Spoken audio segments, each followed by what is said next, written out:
নমস্কার। গল্প সন্ধানীর আসরে সকলকে স্বাগত। আশা করি আপনারা সবাই ভালো আছেন, সুস্থ আছেন।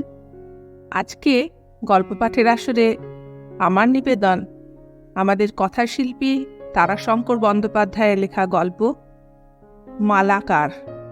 আমার গল্প পাঠ যদি আপনাদের ভালো লাগে তাহলে গল্প শুনে একটা লাইক দেবেন, কমেন্ট করবেন, পরিচিতদের মধ্যে শেয়ার করবেন। আর যারা নতুন আমার চ্যানেল এসেছেন তারা আমার চ্যানেলটা সাবস্ক্রাইব করে আমার সাথে থাকবেন। শুরু করছি আজকের গল্প মালাকার। শারদীয়া পঞ্চমীর সন্ধ্যা। রায়বাবুদের চণ্ডীমণ্ডপ ধোয়া মোছার কাজ প্রায় শেষ হইয়া আসিয়াছে। আর ঘড়া কয়েক জল ঢালিয়া একবার ঝাঁটা বুলাইলেই সম্পূর্ণ পরিষ্কার করা হইয়া যাইবে। গোলায় কৈবর্ত হাতের নারিকেলের ছোবড়াটা ফেলিয়া দিয়া উঠিয়া দাঁড়াইল। না, একবার তামুক না খেলে আর নয় বাবা। রমন গোপও ছোবড়া দিয়া চণ্ডীমণ্ডপের বাঁধানো মেঝে মাজিতেছিল। সে একটা ঢেকুর তুলিয়া বলিল, তো তাই বটে মাইরি, কণ্ঠায় অম্বলে গেল। তামুক না খেলে হেঁটাবে না। আলুর সম্মুখে হাত দুইখানি ধরিয়া দেখিতে দেখিতে ভোলায় বলিল, একেবারে সাদা ফিঙাস হয়ে গিয়েছে। একদিনে গেল হাজা ধরে গেল। চুনে দাগ বটে বাবা, উঠতেই চায় না। রমন তামাক সাজিতে বসিয়াছিল। সে বলিল, বিঘা খানেক ধানের জমি ভেসে যেত, যে জল ঢাকা হয়েছে। কথাটা সত্য, এবং এই সত্যটা প্রমাণিত করবার জন্যই যেন ঠাকুরবাড়ির প্রবেশদ্বারে ঠিক এই মুহূর্তটিকেই কে বিরক্তিপূর্ণ কণ্ঠে বলিয়া উঠিল, দেখা গেল এবারে জানগা করে তুলেছে রে বাবা, কাদায় কাদায় নন্দোৎসব। ভোলাই উৎসাহিত হইয়া উঠিল, এই ঠিক হয়েছে। আসুন আসুন মালাকার মশাই, আসুন তো দাদা। জলে জলে জমে গেলাম। হ্যাঁ, লাগান তো একবার জুত করে। জল সিক্ত উঠানে সন্তর্পণে পা টিপিয়া টিপিয়া প্রবেশ করিল রজনী মালাকার। তাহার পিছনে দুইটা প্রকাণ্ড চাঙারি মাথায় করিয়া দুইজন মজুর। চাঙারি দুইটা সযত্নে কাপড় দিয়া ঢাকা। রজনী চণ্ডীমণ্ডপে প্রবেশ করিয়ায় চণ্ডীমণ্ডপের দিকে তাকাইয়া মুগ্ধ কণ্ঠে বলিয়া, বাবা বাবা বাবা, চণ্ডীমণ্ডপ যে এবার ঝলমল করছে রে, চুনকাম কেন বুঝি? গোলাই বলিল, হ্যাঁ, চুনকাম তো নয়, আমাদের মরণ। চুনের দাগ মাজতে মাজতে হাতে পায়ে হাজা ধরে গেল।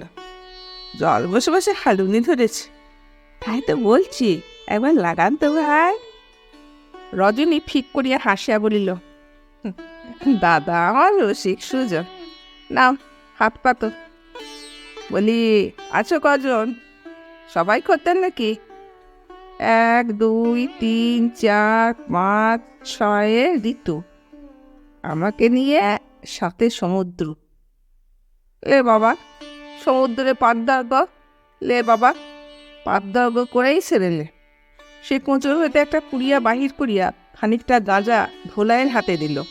পরিমাণ দেখিয়া ভোলাই সানন্দে বলিল, মিলাই মিলাই, এতে মিলাই হবে মালাকার মশাই। নেন, বসুন জুত করে। বার করুন তো আপনার সরঞ্জা। রজনী ফিক করিয়া হাসিয়া বলিল, দাদা আমার রসিক সুজন, না। সে কোঁচর হইতে একটি পুড়িয়া বাহির করিয়া খানিকটা গাঁজা ভোলাইয়ের হাতে দিল। রজনী সন্তর্পণে চাঙারি দুইটি মজুরদের মাথা হইতে নামাইয়া লইয়া পূজাবেদীর প্রতিমার সম্মুখে রাখিয়া বলিল, ওরে, একজন যা তো বাবুদের বাড়িতে গিয়ে ময়দা মশলা কাঠ নিয়ে আয়, এনে আঠা চড়িয়ে দে। আর একজন যা তো আমার সেঙাতের কাছে, কালী সিং মশাইয়ের কাছে, বলবি মালাকার আসছে, সেঙাতের কাছেই খাবে। খান কত পরোটা করতে বলবি। এ রাতে আর বাবুদের বাড়ির ভাত চলবে না বাবা। ভোলাই হাসিয়া বলিল, মালাকা দাদা আমার আসছেন বেশ। বলি, সেঙাতে নিয়ে আসছে কেমন আপনার? সে খবর নেন, নাহলে রাগ করবে যে সেঙাতিনি। ইঙ্গিতটা কদর্য। সেঙাতিনি অর্থে সেঙাত কালী সিংয়ের গৃহকর্ত্রী, একটি নিম্নজাতীয় স্ত্রীলোক। পশ্চিম দেশিয়া 36 সন্তান কালী সিং বাংলাদেশে আসিয়া এই মেয়েটিকে লইয়া বেশ সপ্রতিভভাবে সংসার পাতিয়া বসিয়াছে।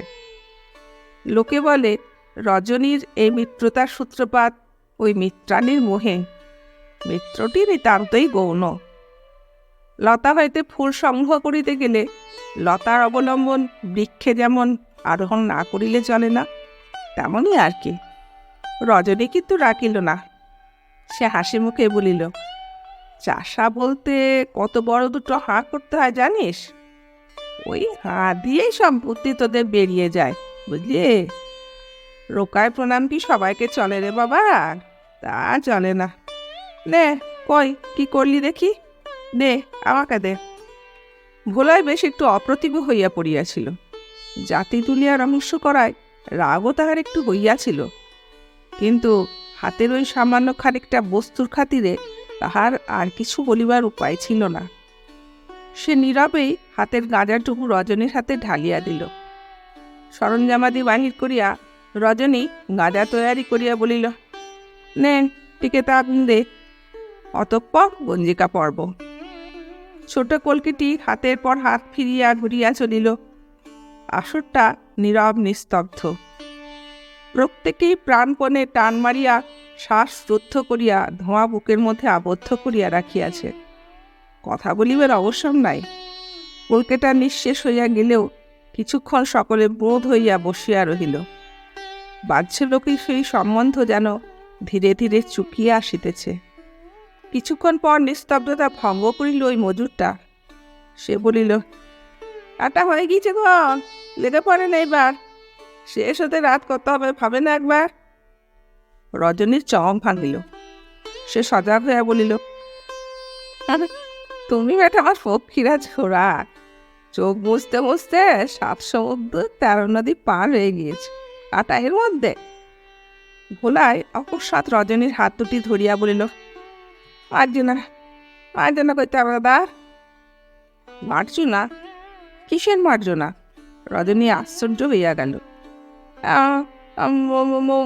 পয়সা বেরিয়ে গিয়েছে দাদা। কি? ওই ঠাট্টা সেঙাতিনি নিয়ে। রজনী হা হা করিয়া হাসিয়া উঠিল। তারপর বলিল, সে বরং নাট মন্দিরটা মার্জনা শেষ করে ফেলো দাদা, যাও বাড়ি যাও, ও মা আমার বসে আছে পড়ছে। ভোলায় পরিতৃপ্ত হইয়া গেল। সে অত্যন্ত লজ্জিত হইয়া অপ্রতিভের মতন কেবলই হাসিতে লাগিল। রমন গোপ অকারণে অত্যন্ত ক্রুদ্ধ হইয়া উঠিল। বলি, দাঁত মেলে শুধু হাসবি না কাজ শেষ করে বাড়ি যাবি তা বল। ভোলায় আর বাক্য ব্যয় না করিয়া খসখস শব্দে মেঝে মাঝিতে বসিয়া গেল। সঙ্গে সঙ্গে রমনও। জলবাহকেরা হুড়হুড় শব্দে জল ঢালিয়া দিল। রজনীও আসিয়া প্রতিমার সম্মুখে দাঁড়াইয়া হ্যারিকেনটি তুলিয়া ধরিয়া বেশ নিবিষ্ট চিত্তে প্রতিমাখানি একবার দেখিয়া লইল। তারপর চাঙারির কাপড় খুলিয়া বাহির করিল সোনালি, রূপালি, লাল, সবুজ রং তার আভরণগুলি। একখানা কাপড় মাটির ওপর বিছাইয়া তাহার উপর আভরণগুলি থাকে থাকে সাজাইয়া ফেলিয়া আঠার মাংসটা টানিয়া লইয়া আঠা মাখাইতে মাখাইতে গুনগুন করিয়া গান ধরিল। হাতে দীপু বাছু বন্ধ, গলাতে 7 নর, চরণে বাজে বেমল ঝমর ঝমর। বাহিরে তখন ছেলেরা 2-1 করিয়া জমিতে শুরু করিয়াছে। মালাকারের আগমন সংবাদ এই রাত্রেও তাহারা কেমন করিয়া পাইয়া গিয়াছে। মণ্ডপের সিঁড়ির 2 ধারে নতুন চৌকিদার কলা গাছ পুঁতিতে আসিয়াছে। সে বলিল, দেখ, কলা গাছের পাতায় যদি হাত দেবা তবে বুঝতে পারবা, বাবুদের ছেলে বলে মানব না। একটি ছোট মেয়ে পূজার ঘরের দরজা ধরিয়া দাঁড়াইয়া আপন মনে মৃদুস্বরে বলিতেছে, ডাক সাজ দাও ও মালাকার। শুনিয়া শুনিয়া বিরক্ত হইয়া রজনী একসময় প্রচণ্ড একটা ধমক দেয়া বলিল, ভাগ ভাগ এখান থেকে, ভাগ। বাজার ঘরে 60-এর উপর রে বাবা, মর কেন তোরা, মরে যাস। রাত্রি তখন 1 প্রহর। রজনী বন্ধু কালী সিংয়ের ঘরে আসর জমাইয়া বসিয়া আছে। কালী সিং নিজে কি একটা তরকারি রান্না করিতেছিল। তার গৃহকর্ত্রী রঞ্জনীর সায়াতিনী শ্যামা ও আর একটি মেয়ে রজনীর সম্মুখে বসিয়া কাপড় দেখিতেছে। রজনী মাদুরের ওপর খান করে কাপড় লইয়া বসিয়া আছে। রজনী বলিল, এই জর্দা রঙের খানায় তোমাকে মানাবে ভাবে নিতেনি, তোমার কালো রঙের উপর পরিবে ভালো। শ্যামার রং নিকষের মতো কালো, কিন্তু কালোর মালিন্যকে জয় করিয়া তাহার অপরূপ মুখশ্রী এবং দেহসৌষ্ঠব তাহাকে সুন্দর একটি স্ত্রীতে মণ্ডিত করিয়া তুলিয়াছে। শ্যামা কাপড়খানার ভাঁজ খুলিয়া গায়ে জড়াইয়া হাসিতে হাসিতে অপর মেয়েটিকে বলিল, কেমন লাগছে দেখ ভাই বল। অপর মেয়েটির রং ফর্সা। সে শ্যামার বান্ধবী, শুধু শ্যামার নয়, রজনীরও বান্ধবী। সে যেন একটু বিস্ময়ের সহিত বলল, হ্যাঁ ভাই, খুব ভালো লাগছে তোকে, মালাকার চোখ আছে ভাই। রজনী হাসি একখানা নীলাম্বরী সে মেয়েটির কোলের ওপর ফেলিয়া দিয়া বলিল, এইবার তোমাকে কেমন লাগে দেখো। কালী সিং তরকারিতে নামাইয়া ফেলে বলল, এবার কখানা কাপড় বেশি লাগলো মিতা? হাসিয়া রজনী বলিল, বেশি বাড়ে নাই, 3খানা বেড়েছে এবার। অর্থাৎ এবার নতুন বান্ধবী বাড়ি আছে 3টি। কালী সিং হাসিল। নীরবে হাসিতে হাসিতে সে পরোটা তরকারি দুটো পাত্রে সাজাইয়া বলিল, ওটা শেষ করিয়া ফেল। রজনী বিনা বাক্যবায়ে মদের বোতল ও একটি নারিকেলের মালা তক্তাপোষের আড়াল হইতে বাহির করিয়া বসিল। কালী সিং শ্যামাকে বলিল, তোরা যা খাইয়া নে, সাপ বিয়া দিয়েছু ঘরে। একখানা মাছ ভাজা মুখে পড়িয়ায় রজনী মুখ বিকৃত করিয়া বলিল, আরে বাপরে, কি হইল, কাটা লাগলো? যে মিহি কাটা, নেহাত কচি মাছ। কালী সিং আক্ষেপ করিয়া বলল, আরে ভাই, পাকা মাছই দেশে নাই, মিলছে না, এ কি দেশ রে ভাই। রজনী মুখের কাঁটাটি আঙুল দিয়া ছাড়াইয়া ফেলিয়া বলিল, আহা, একটা মাছ যে জানতে নিয়ে আসতাম। তোমার পুকুরে বড়া মাছ আছে নাকি? হঠাৎ রজনীর অভিমান হইয়া গেল। সে বলিল, না, তোমার বাড়ি আমি আর আসবো না ভাই এমনিতে, এই শেষ। কালী সিং সন্ত্রস্ত হয়ে বলিল, কাহে ভাই, কি দোষ আমার হইল মিতা? আজ পর্যন্ত তুমি আমার বাড়ি একবার গিয়েছ? বলো, ওই কারণ ছুঁয়ে বলো।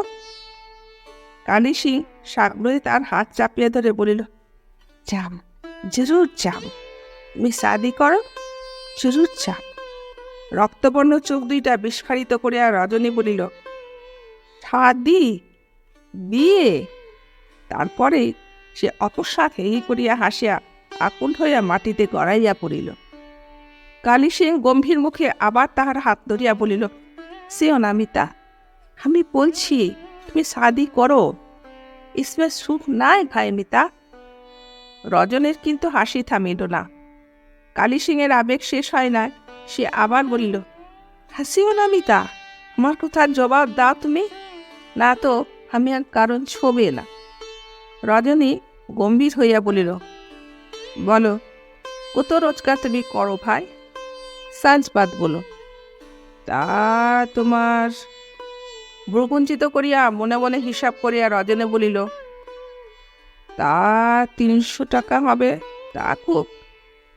আতশবাজি, ডাকসাজ, 2 বরং বেশি হবে, তো কম নয়। জমি তোমার কত ছিল ভাই? এবার একটা দীর্ঘ নিঃশ্বাস ফেলিয়া রজনী বলিল, হ্যাঁ, ছিল তো ভালোই, 25 ছিল, জমিদারি সব নিলাম করিয়ে নিলেন। তুমি একালু, এই রোজগার, কেন ভাই খাজনা তুমি দিলে না বলো তো? রজনী কিছুক্ষণ চুপ করিয়া রহিল। তারপর সহসা উঠিয়া বলিল, চললাম আমি নিতে। আশ্চর্য হইয়া কালী সিং বলিল, কারা যাবে ভাই? না, ওসব বেড়ার বেড়ার আমার ভালো লাগে না বলিয়া সে অস্বাভাবিক চিৎকার করে উঠিল, নেহি মাংতা হয়, এমন মেয়েদের নেহি মাংতা হয়। সে চিৎকার শুনিয়া পাশের ঘর হইতে শ্যামা ও তাহার সঙ্গিনী ব্যস্ত ও ত্রস্ত হইয়া দুয়ারের সম্মুখে আসিয়া দাঁড়াইল। কালী সিং অপ্রতিভ হইয়া এবং লজ্জিত হইয়া বসিয়া রহিল। শ্যামা বলিল, বসো বসো, রাগ হল কেন মিতে? রজনী একটা চরম অন্যায়ের প্রতিবাদ করার ভঙ্গিতে দুর্বৃত্ত কণ্ঠে পড়িল, দেখো দেখি, হিসাব চাইছে আমার কাছে, বলছে কিনা বিয়ে করো। কালী সিং অত্যন্ত বিনয়ের সহিত এবার কহিল, দোষ হইয়াছে আমার, হ্যাঁ দোষ হইয়াছে, মাফ করো ভাই মিতা। শ্যামার সঙ্গে এবার বলিল, বসো বসো, বন্ধু লোকের কথায় রাগ করে না, বসো। সঙ্গে সঙ্গে শ্যামা বলিল, বসো বসো মিতে, বসো। রজনী দর্পের সহিত বলিল, আমার খরচ বছরে কাপড় লাগে কত? দেবো, শ্যামার খুশি। কালী সিং সুরাপূর্ণ পাত্র আগাইয়া ধরিয়া বলিল, লেও পিও। পাত্রটা হাতে লইয়া রজনী আবার আরম্ভ করিল, হিসেব করে কিনতে হয়, কাকে কোন রঙের কাপড় দিতে হবে, 2.5 টাকা, 3 টাকা। বাধা দিয়া শ্যামা বলিল, না সে বলতেই হবে, তোমার মতো পছন্দ কারও নাই।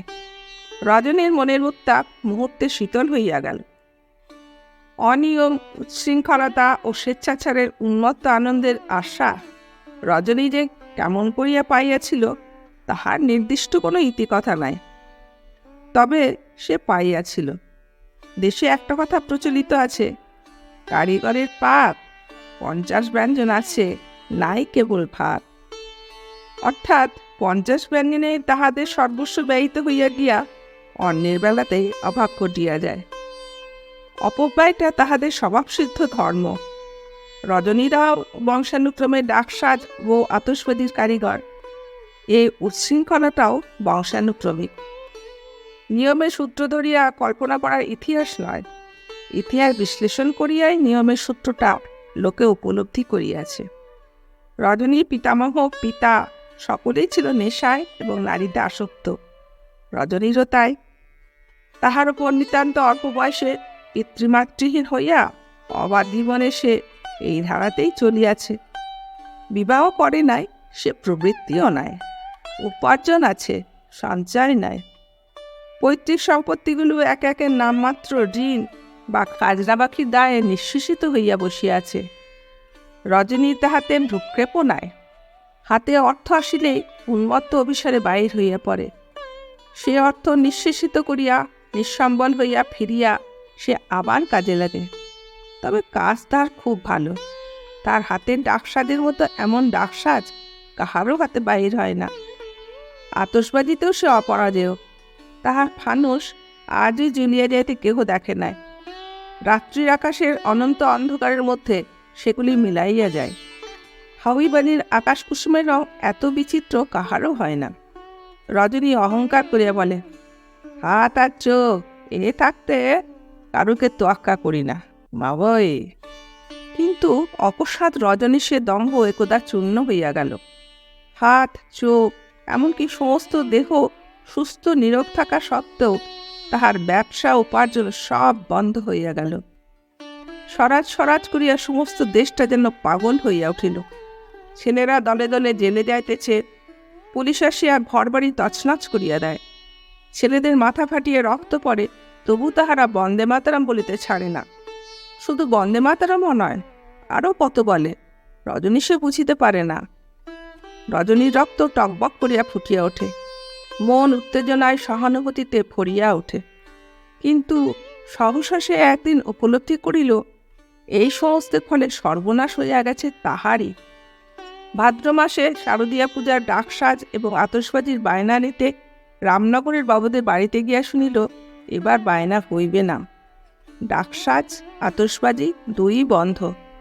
বাবু বলিলেন, অবিনীতির আঁকা চুমকির কাজ চলবে না, আমরা খদ্দর দিয়ে প্রতিমা সাজাব, ও আতশবাজিও চলবে না। রজনী আকাশ হইতে পড়িল। তারপর একে একে সে সমস্ত খরিদ্দারের বাড়ি হইতে ওই একই জবাব লইয়া বাড়ি আসিয়া একেবারে হতাশায় যেন ভাঙিয়া পড়িল। বৈশাখ হইতে ভাদ্র পর্যন্ত দোকানে ধার জমিয়া আছে। এই আশ্বিনের কাজ করিয়া সে সমস্ত শোধ করিতে হইবে, তাহার পর ভবিষ্যৎ। তাহার চরিত্রে চিন্তা করার অভ্যাস নাই। আজ এই আকস্মিক দুশ্চিন্তায় সে যেন পাগল হইয়া উঠিল। বারবার সে আন্দোলনকে অভিসম্পাত দিল। হাতে তীক্ষ্ণাদার ছুরিটি লইয়া আপন মনে এক টুকরো শোলা বিনা কারণে চাছিয়া ছুলিয়া কাটিয়া ফেলিতেছিল আর ভাবিতেছিল ওই কথা। থাকিতে থাকিতে সহসা চোখ দুইটা তাহার প্রদীপ্ত হয়ে উঠিল। এ কি, বাহ, এটি শুধু শোলা হইতে সুন্দর একখানি আবরণ করিয়া উঠিয়াছে। দেখিতে তো রাংতা মোড়া সাজ হইতে খারাপ লাগে না। হাতির দাঁতের গহনার মতো সুন্দর শুভ্র, ইহাকে যদি আরো ভালো করিয়া পালিশ করা যায় তবে তো চমৎকার হয়। কল্পনা নেত্রে আপাদমস্তক শুভ্র আবরণে সজ্জিত একখানি দশভুজা প্রতিমা ভাসিয়া উঠিল। রঙিন বিদেশি কাপড়ের পরিবর্তে দেশি খদ্দর, চমৎকার।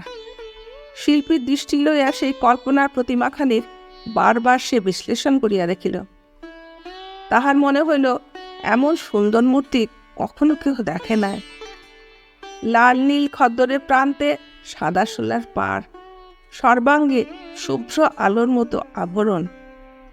রজনী লাফ দিয়া উঠিয়া পড়িল। পরদিন প্রাতঃকালে সে আবার রামনগরে আসিয়া বাবুকে প্রণাম করিয়া দাঁড়াইল। ভ্রু কুঞ্চিত করিয়া বাবু বলিলেন, কি? হাত জোর করিয়া রজনী বলিল, হুজুর, দেশি ডাক সাজিয়ে আমি প্রতিমা সাজিয়ে দেব। পছন্দ না হয় দাম নেব না, সঙ্গে সঙ্গে খুলে দেব। তাহার মুখের দিকে চাইয়া বাবু বলিলেন, বুঝতে পারলাম না তোমার কথা। দেশি ডাক সাজ কি করে হবে? হুজুর, শুধু শোলার কাজ, হাতির দাঁতের মতো সাদা সাজ। বলিয়া সে সেই আবরণের নমুনাটি বাবুর সম্মুখে ধরিল। ঘুরাইয়া ফিরিয়া দেখিয়া বাবু বলিলেন, দেখে তো ভালোই লাগছে। হুজুর, দেশি কাজে একটা হোক, দেখুন পরে করে। অনেকক্ষণ চিন্তা করিয়া বাবু বলিলেন, বেশ, কিন্তু যে কথা তুমি বলেছ সেই কথাই রইল। কাজ দেখব, পছন্দ না হলে খুলে ফেলে দেব। পছন্দ হয় দাম তো পাবেই, বকশিসও পাবে, বায়না এক পয়সাও পাবে না। রজনী উৎসাহ করে বলিল, তাই হবে হুজুর, কিন্তু এক কথা চিঠিতে লিখে দেন হুজুর, তাহলে ওই দেখিয়ে ওই শর্তেই আমি অন্য বাড়িতে সাজ দেবার কথা কয়ে আসব। বাবু আপত্তি করিলেন না। সানন্দের পত্র লিখিয়া বলিলেন, পঞ্চমীর দিন এলে এবার হবে না, চতুর্থীর দিন প্রতিমা সাজান শেষ করতে হবে, কারণ পছন্দ না হলে অন্যরকম প্রতিমা সাজাবো আমরা। রজনী সানন্দের সম্মতি দিয়া পত্র লইয়া গ্রামান্তরে পূজাবাড়ির সাজ সরবরাহের বরাত লইয়া বাহির হইল। ফিরিল সে আশাতীত আনন্দ লইয়া।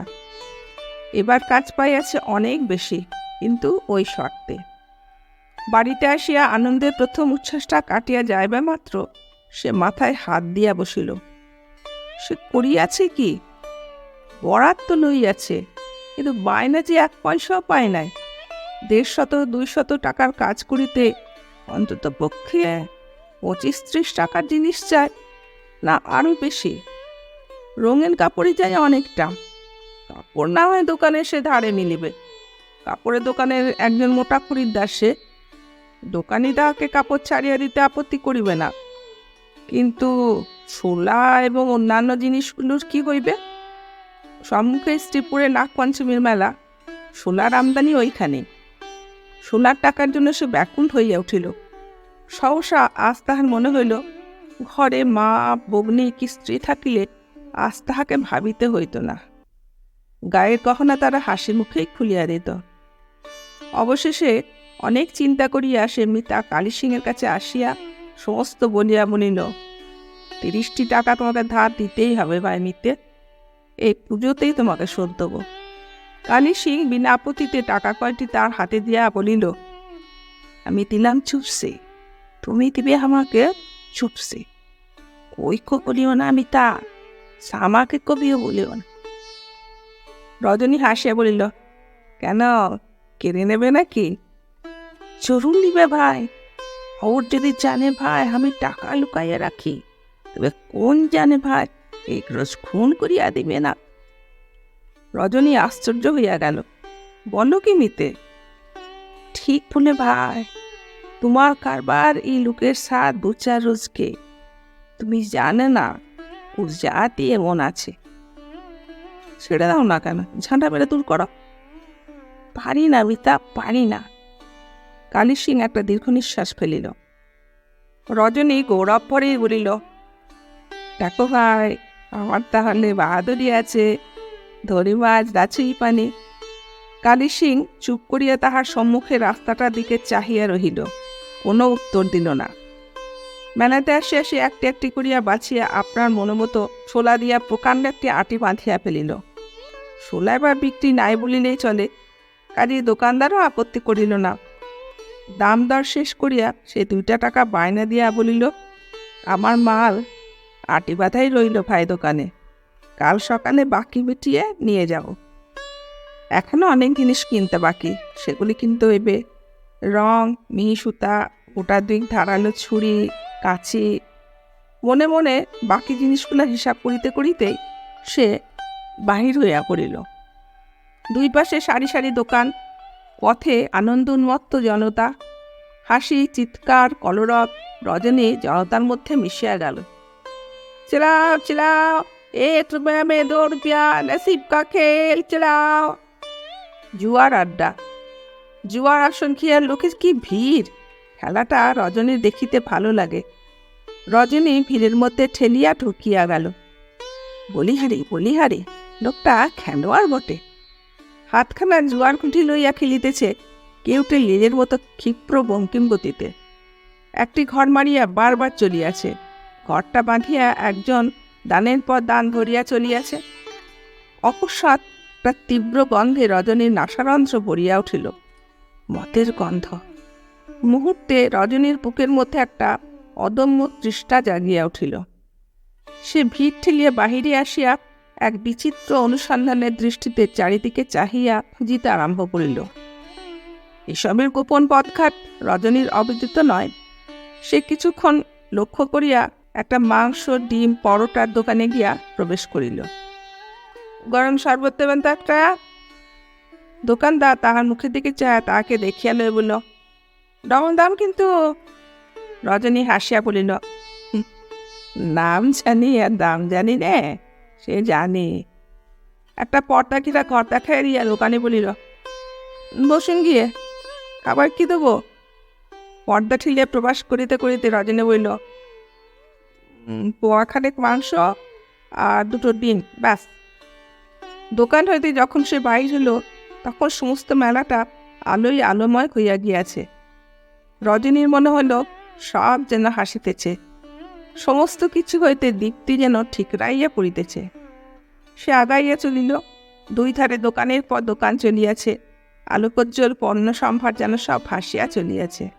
সহসা রজনীর দৃষ্টি পীড়িত হইয়া উঠিল।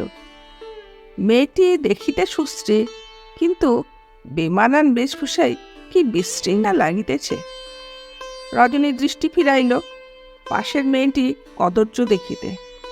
তারপর ও মেয়েটিও তাই। তার পাশের মেয়েটির রুচি মন্দ নয়, বেশ মানানসই বেশভূষায় সে করিয়াছে। কখন সে ঘুরিতে ঘুরিতে মেলার রূপোপজীবিনীদের মধ্যে আসিয়া পড়িয়াছে। রূপ ও সজ্জার কদর্যতা রজনীর ভালো লাগিল না।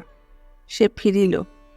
সহসা কি খেয়াল হইল, সে প্রথম মেয়েটি নিকট আসিয়া বলিল, বেগুনি রঙের কাপড়টা ছাড়ো গে, বিশ্রী লাগছে দেখতে, একখানা চাপা ফুলের রঙের। মেয়েটি ভ্রুভঙ্গি করিয়া বলল, বলো কি না গোর, তা দাও না একখানা কিনে, দিয়ে দেখো না কেমন লাগে।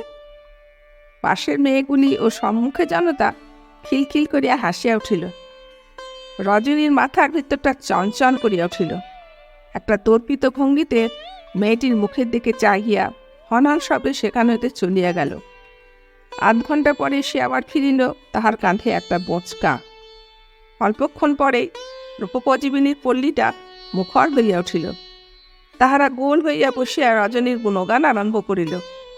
সকলের হাতে একখানা করিয়া রঙিন শাড়ি।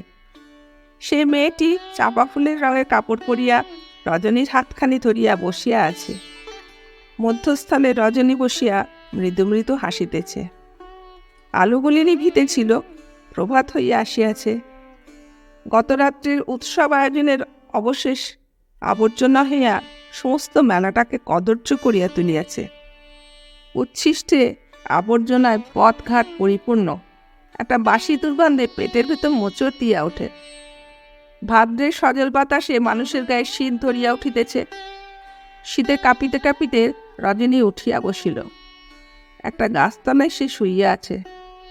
সমস্ত কাপড় চোপড় কাদায় জলে কালো এবং ভারী হইয়া উঠিয়াছে। গানে হাত দিয়া সে চুপ করিয়া বসিয়া রইল। ধীরে ধীরে সব তাহার মনে হইল।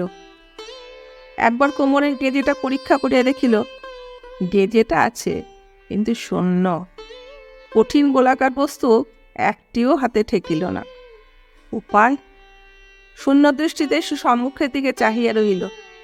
মাথা এখনো ঘুরিতেছে, পেটে অসহ্য ক্ষুধা।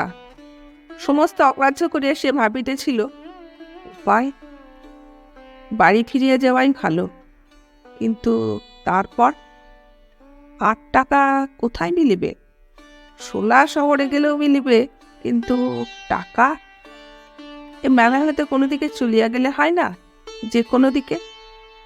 কতক্ষণ পর তীব্র রৌদ্রে শরীর তাহার জ্বালা করিয়া উঠিল।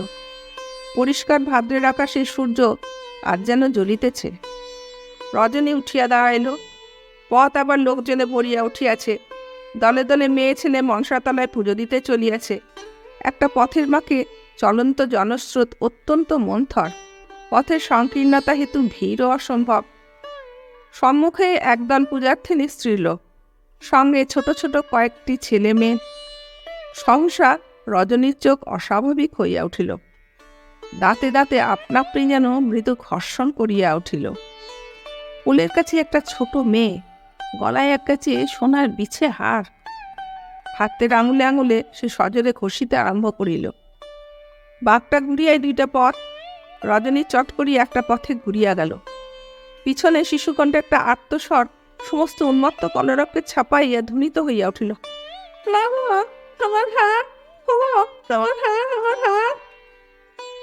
পথের পর পথ ফিরিয়া রজনী মেলার প্রান্তে নির্জন স্থানে আসিয়া একটা গাছতলায় হাঁপাইতে লাগিল।